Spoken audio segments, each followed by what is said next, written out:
Good evening, ladies and gentlemen.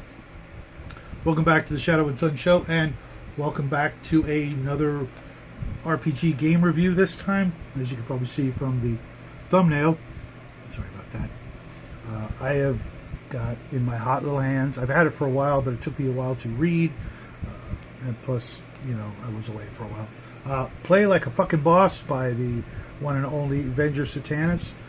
Unlike a couple of his previous books that were geared more toward GMs and, you know, game mastering particular games, this one is for the players. Some very helpful hints and tips to make your game a little more immersive, a little more enjoyable, and to be fair, a little easier on your poor intrepid dungeon master. This one I got through the Kickstarter, and I don't know if I got anything else. Oh, that's right, I got the extra copy of Chult that will be given away later on this year for one of the God Wars players, and I'll be doing a God Wars report later. But let's get into it. This one's roughly, let's see, 50-60 pages. I thought this was hysterical, Venger. You know you made the big time when there's an actual Garbage Pail Kids sticker of yourself. Looking forward to seeing some of my other friends when they finally get theirs done. I don't know who did this, but it's hysterical. It's also got a little supplement in the back that I'll get to into just a minute. For the most part, there isn't a lot of artwork this time around. A lot of his glyphs and sigils and things like that strewn throughout it. There was a particular image that I'm going to get to that I thought was noteworthy. I don't know if you can recognize at least one of those characters. For those of you fans of the classic Flash Gordon movie, you should recognize at least one of those characters. But that's there's not even maybe a half a dozen other images. I don't know if there's a key or how to break the Venger code, because I'm 100% certain that he is sending us secret messages with his own little glyphs and wards and runes strewn throughout the book. Venger, if there's a key to that, you know, hook a brother up. But let's get into it. I made some notes, and I'm going to go through those as I put the actual book where it belongs, and that's right here on my most used book shelf. These are all the books I use the most. My D&D books, Traveler, Castles of Crusade, Chult 1 through 3 plus supplements, a couple of my omnibuses, and of course the Encyclopedia Magica, which hopefully I'll get to do a review of that, but it's like 6,000 pages of magic items that just get them. You can't go wrong with getting them. But with my notes all on one handy dandy little sheet here, let's see if I can keep them from flying away while I gesticulate throughout this little list here.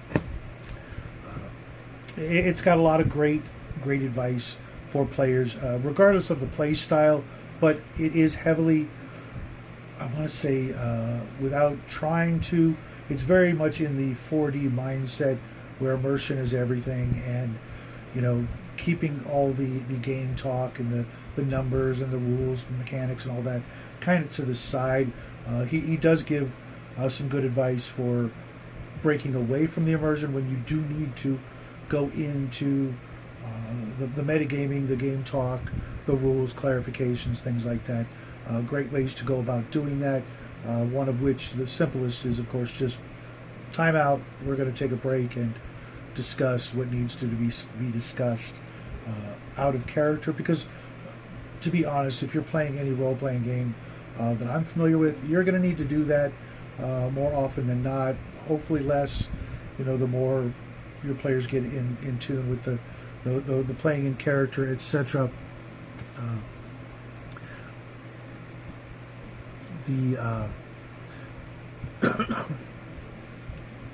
me. Still having a little bit of trouble speaking for long periods of time. And I've been on the phone all day with my insurance company. Stay motivated, stay immersed,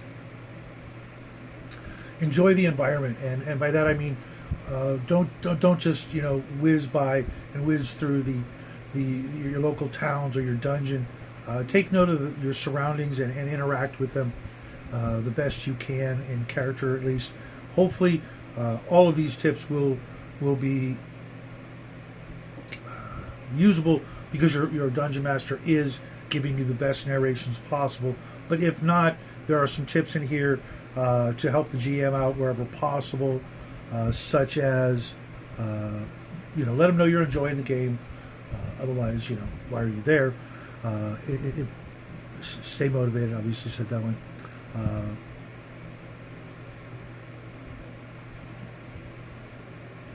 Where was it? There was one. Oh yeah, engage with your NPCs. Your GM has probably put some work into them, and treat them like they're real people, not just cardboard cutouts, and interact with them the best you can. Unless your character is an absolute douchebag and just there to murder or hobo his way through the game. Act like they're real people, not just like I said, cardboard cutouts. What was the other one? Basically, this book is pretty straightforward. If you're familiar with any of Venger's works so far, or Venger himself, basically go big or go home, go gonzo wherever possible. One thing I'm not a big fan of is breaking the fourth wall.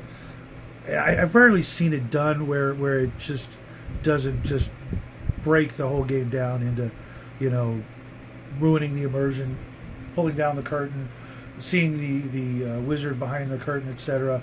And just really just it's good on the screen. Deadpool can do it. Lots of other characters have done it, from Bugs Bunny to current day.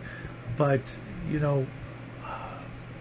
that was one thing that I always, I guess it was one of my pet peeves. One of the things I hated when I was running games at some of the shops that I used to work at, and players would do things like that would just bring everybody back down and back into the room, as opposed to the dungeon or the town or the forest or wherever we were in our minds in the game, and reminding everybody that we're just sitting at a table eating Doritos. I'm not a big fan. But in essence, there is no one way.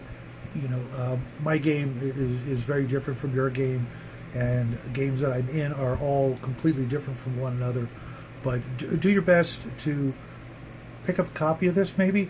The other thing there, he's got it's like a 4-page thing at the very end called Fairy Dust, which allows a rule, a game mechanic for players to do something really crazy and potentially life-saving for the group.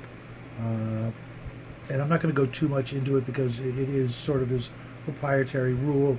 And I think if you need something like that, then not so much like luck points, but kind of along the lines of more than just a free reroll or something like that. So I definitely recommend picking that up if you're a player. Hell, even if you're a GM, you could benefit from it, especially if you leave it on the table when you're not playing, and let your players get the gist of some of these ideas, because they will definitely help everybody, and just have a more enjoyable time at the gaming table.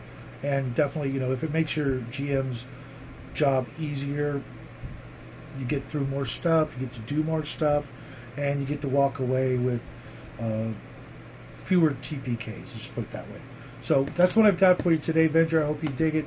I hope you'll give me the lowdown, the skinny on your own private language. Then I can go through all the things that you've sent me in the past and figure out what they said. But I will be back later, probably tomorrow, with possibly Doc Flamingo's game review, or maybe something else. I'm definitely going to come back and finish up the God Wars reports and catch you guys up, those of you that are in the game and those of you following along, because I know a whole bunch of you are not actually reading the report, or did not read the report while I was away, and just acted like nothing big has happened, when that's not really the case. But I will see you guys again later, tomorrow, the next day, definitely Thursday, Until then, have a great rest of your evening, a great week. Summer is almost over, so make the best of it, and I will talk to you guys real soon. And until then, happy trails.